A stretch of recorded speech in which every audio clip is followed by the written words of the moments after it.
Olá, meus queridos, tudo bem com vocês? Mais uma semana de aula aqui comigo, professor Tomás. Vou te dar esse suporte em física. Bom, a partir daqui, agora as coisas vão começar a aprofundar mais. Então, se você não entendeu nada das últimas aulas, ou se você não viu nada, volta lá para que você consiga entender esse assunto aqui. Se não tiver a base lá, vai ficar complicado. Então, para antes de ficar doido de você chutar o balde. Nós vamos estudar agora o movimento uniformemente variado, ou o famoso MOVE. Então, mas o que é esse movimento aí? Bom, pelo nome também, né, já dá para a gente pensar que é um movimento que está variando. Mas, Tomás, lá na outra, lá, a posição variável. Sim, mas a velocidade não. Aqui, além da posição, nós vamos mudar a velocidade. Então, lembra quando eu falei para você que na velocidade média, não necessariamente aquela velocidade é eternamente constante, que poderia haver variações? Então, agora nós vamos estudar essas variações que podem ocorrer durante um movimento qualquer, essas variações de velocidade. Então, quando a gente está variando a velocidade, nós temos que pensar em aceleração. Então a aceleração é quando você aumenta de velocidade, ou também quando você diminui. E a gente chama ela de desaceleração, simplesmente. Então, basicamente, para você entender assim, é o seguinte. Você está dentro de um carro, aí bem devagar, né? Você lá no Uber, lá, o cara está bem devagar, você com pressa. Você, poxa, acelera um pouquinho aí. O que você está pedindo para o cara fazer? Impulsionar uma velocidade um pouco maior. Você quer que ele ganhe velocidade, que ele aumente de velocidade. Então, para que ele aumente de velocidade, você vai ter que imprimir uma aceleração. Aí, Tomás, o cara lá do Uber... Mas, Tomás, o Uber lá estava muito rápido. Então, o que eu pedi para ele fazer? Poxa, você está muito rápido, diminui um pouquinho aí. E aí, o que ele vai fazer? Ele vai frear, né? Ele vai diminuir a velocidade. Então, essa diminuição de velocidade vai fazer que você sofra uma desaceleração. Basicamente, a aceleração é variação de velocidade por intervalo de tempo. Ou seja, ΔV sobre ΔT. Antes, nós tínhamos visto que a velocidade era constante. Agora, não. Agora, a aceleração que é constante, mas a velocidade pode mudar. E deve mudar para ser, então, um movimento uniformemente variado. Dentro desse movimento, existem algumas definições. Essa tabelinha aí do lado diz o seguinte: se você tem uma variação de velocidade positiva, então a sua velocidade final vai ser positiva, ou seja, vai ser maior que zero. Se for o contrário, né, se a variação de velocidade for negativa, então você vai ter uma velocidade final menor que zero. Agora, se a variação de velocidade for nula, for igual a zero, então as velocidades foram nulas, foram constantes. E, basicamente, existem alguns tipos de movimento dentro desse aí, como nós falamos lá no movimento uniforme. Existe o movimento acelerado e existe o movimento retardado. Então, mais que feio, retardado? Sim, retardado. O movimento acelerado é aquele que a aceleração é maior que zero, ela é positiva. O movimento retardado é aquela em que a aceleração é negativa, ou seja, ele está diminuindo a sua aceleração. E a diferença entre os espaços também está diminuindo cada vez mais. Tomás, mas é bem simples. Se eu só aplicar essa equação aí, acabou, não tem mais problema. Sim, de fato. Só que eu posso pensar também numa equaçãozinha para descrever qual é a variação de velocidade. E essa variação de velocidade, como é que a gente pode descrever? A partir da equação da aceleração, você então vai ter uma função da variação de velocidade. Como foi o sorvete lá atrás. Só que aqui a gente tem o V igual a V0 mais AT. E aí teve uma frase muito interessante que alguns anos atrás de uma aluna, né, uma ex-aluna minha, e ela disse, a frase pode ser assim, ó, vovó mais atraente. Pronto, tu não vai mais esquecer essa equação. Vovó mais atraente. Ou seja, velocidade final, velocidade inicial, aceleração e o tempo. Tudo tem nessa equação aí, então você pode trabalhar, brincar com a variação de velocidade. Ou seja, se o carro ganhou velocidade, se ela perdeu velocidade, aí você consegue trabalhar por meio dessa equação.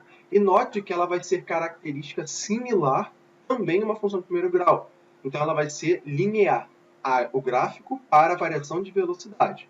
Então, guarde isso daí. Se a variação de velocidade, se houver variação de velocidade, então você vai representar uma equação de primeiro grau, ou seja, crescimento ou decrescimento linear.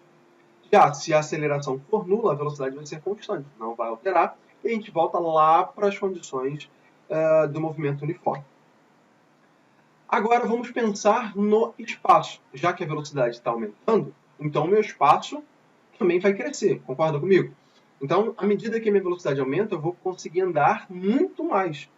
Então, como que vai ser trabalhado com a equação aí, ou pelo menos como a gente vai pensar em trabalhar com o espaço? Aí que agora as coisas vão ganhar mais corpo.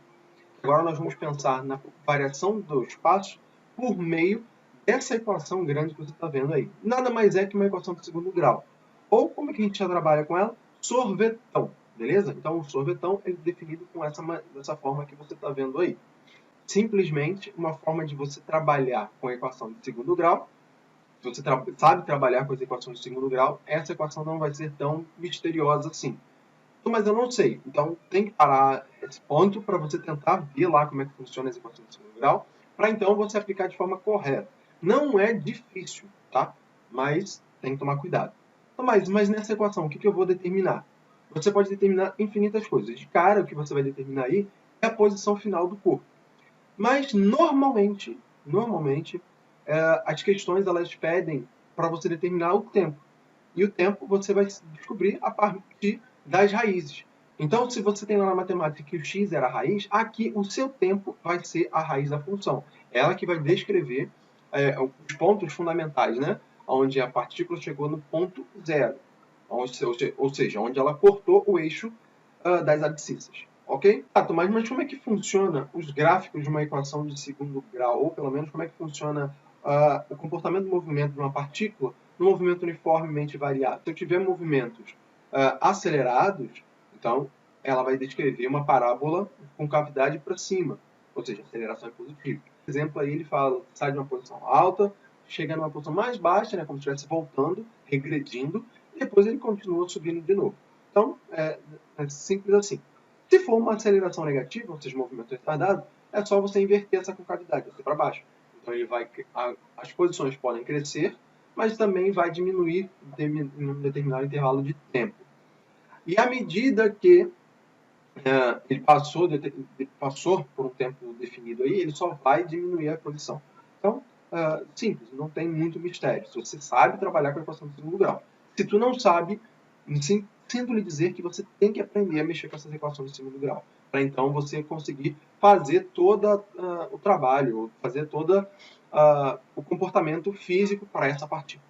Mas existe uma outra maneira de você trabalhar com o movimento uniformemente variado? Existe sim. E aí a gente chama a equação de Torricelli no meio do jogo. O que a equação de Torricelli vai nos dizer? Ela vai nos dizer a variação da velocidade por meio da aceleração e da distância percorrida. Só que se você for ver a equação de Torricelli, como você está observando aí, ela não tem a dependência do tempo. Então, qual é a utilidade dela, ou qual é a facilidade dela? E se há uma questão qualquer não fornecer o tempo que a partícula percorreu, e ela não quiser saber qual foi o tempo, ela só quiser saber a velocidade, ou a posição, ou a própria aceleração, basicamente você precisa aplicar a equação de Torricelli. Se você aplica a equação de Torricelli direto, sem necessariamente ter o tempo, pronto, você já pode definir infinitas coisas. E depois, aplicando a Torricelli, você consegue também definir o tempo. É só você voltar nas questões, nas equações que eu já apresentei para você anteriormente. Então, basicamente, a equação de Torricelli foi uma sacada genial para facilitar o nosso trabalho quando estiver trabalhando, sendo redundante, mas quando você estiver considerando o movimento uniformemente variado. Beleza? Bom, galera, o movimento uniformemente variado ele é um pouco mais maçante, né, porque tem muito mais conteúdo dentro dele, do que os movimentos anteriores, né, do que o próprio movimento uniforme. Então é extremamente importante que você tenha entendido os movimentos anteriores e saiba aplicar a ferramenta da matemática, que é a equação de segundo grau. Porque tudo para esse tipo de movimento vai depender de você saber aplicar Bhaskara, vai depender de você fazer essas considerações, que infelizmente não tem um tempo hábil para voltar na matemática nesse vídeo. Futuramente eu posso fazer sim um vídeo. Então, essa foi a aula de hoje. Eu espero que você tenha entendido. Se você tem alguma dúvida, alguma curiosidade, pergunta aqui embaixo que eu vou fazer a questão de responder o mais rápido possível, ok? Se tu gostou, dá um joinha nesse vídeo e até a próxima. Tchau, tchau!